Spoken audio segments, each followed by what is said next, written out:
Do No Harm by Henry Marsh. Chapter 1 Pineocytoma, an uncommon, slow-growing tumor of the pineal gland.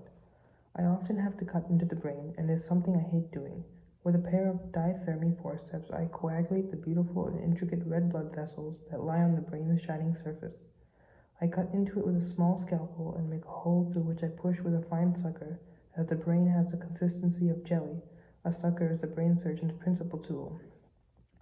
I look down my operating microscope, feeling my way downward to the soft white substance of the brain, searching for the tumor. The idea that my sucker is moving through thought itself, through emotion and reason, that memories, dreams, and reflections should consist of jelly, is simply too strange to understand. All I can see in front of me is matter, yet I know that if I stray into the wrong area, into what neurosurgeons call eloquent brain, I will be faced by a damaged and disabled patient when I go round to the recovery ward after the operation to see what I have achieved. Brain surgery is dangerous, and modern technology has only reduced the risk to a certain extent. I can use a form of GPS for brain surgery called computer navigation, where, like satellites orbiting the Earth, infrared cameras face the patient's head. The cameras can see the instruments in my hands, which have little reflecting balls attached to them. A computer connected to the cameras then shows me the position of my instruments in my patient's brain on a scan done shortly before the operation. I can operate with the patient awake under local anesthetic so that I can identify the eloquent areas of the brain by stimulating the brain with an electrode. The patient is given simple tasks to perform by my anesthetist so that we can see if I am causing any damage as the operation proceeds. If I'm operating on the spinal cord, which is even more vulnerable than the brain, I can use a method of electrical stimulation known as evoked potentials to warn me if I'm about to cause paralysis. Despite all this technology, neurosurgery is still dangerous.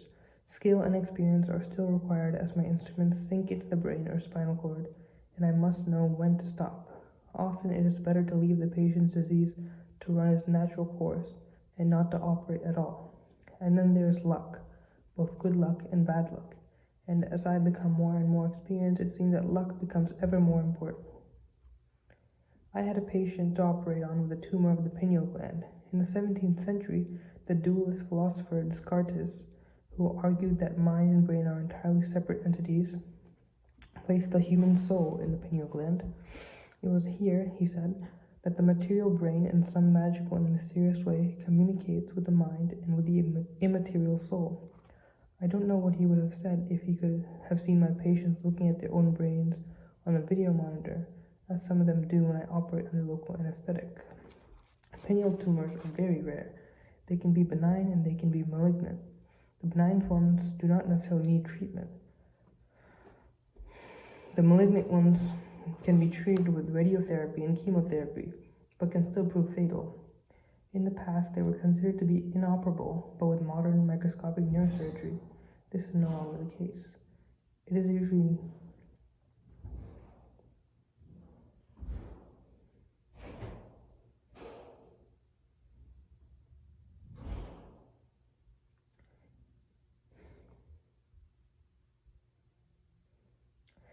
usually now thought necessary to operate at least to obtain a biopsy and confirm the type of tumor so that you can decide how best to treat the patient. The pineal is buried deep inside the middle of the brain, so the operation is, as surgeons say, a challenge. Neurosurgeons look at the brain scans showing pineal tumors with both fear and excitement, like mountaineers looking up at a great peak that they hope to climb. This particular patient had found it very hard to accept that he had a life-threatening illness and that his life was not out of his control. He was a high-powered company director. He had thought that headaches, which had started to wake him at night, were caused by the stress of having had to sack so many of his employees in the aftermath of the financial crash of 2008. It turned out that he had a pineal tumor and acute hydrocephalus. The tumor was obstructing the normal circulation of cerebrospinal fluid around his brain, and the trapped fluid was increasing the pressure in his head. Without treatment, he would go blind and die within a matter of weeks. I had had many anxious conversations with him over the days before the operation. operation. I explained the risk of surgery, which included death or a major stroke, were ultimately less than the risk of not operating. He laboriously typed everything I said into his smartphone, as though typing down the long words: obstructive hydrocephalus, endoscopic ventriculostomy, pineocytoma, pineoblastoma, would somehow put him back in charge and save him. His anxiety, combined with my feeling of profound failure about an operation I had carried out a week earlier, meant that I faced the prospect of operating upon him with dread. I had seen him the night before the operation. When I talked to my patient the night before I go surgery, I try not to dwell on the risk of the operation ahead, which I will already have discussed in detail at an earlier meeting. I try to reassure them and lessen their fear, although this means that instead I make myself more anxious. It is easier to carry out difficult operations if you have told the patient beforehand that the operation is terribly dangerous and quite likely to go wrong. I will perhaps then feel a little less painfully responsible if it does. His wife was sitting beside him looking quite sick with fear. This is a straightforward operation, I reassured them, with a false optimism. But the tumor could be cancerous, couldn't it? She asked. A little reluctantly, I said that it might be. I explained that I would get a frozen section during the operation, a specimen to be examined immediately by a pathologist. If he reported that the tumor was not cancerous, I would not have to try to get every last bit of the tumor out. And if it was a tumor called a germinoma, I wouldn't have to remove it at all, and her husband could be treated and probably cured with radiotherapy. So if it's not cancer and not a germinoma, and the operation is safe, she said, but her voice tailed off uncertainly. I hesitated, not wanting to frighten her. I chose my words carefully. Yes, it makes it a lot more dangerous if I don't try to take it all out.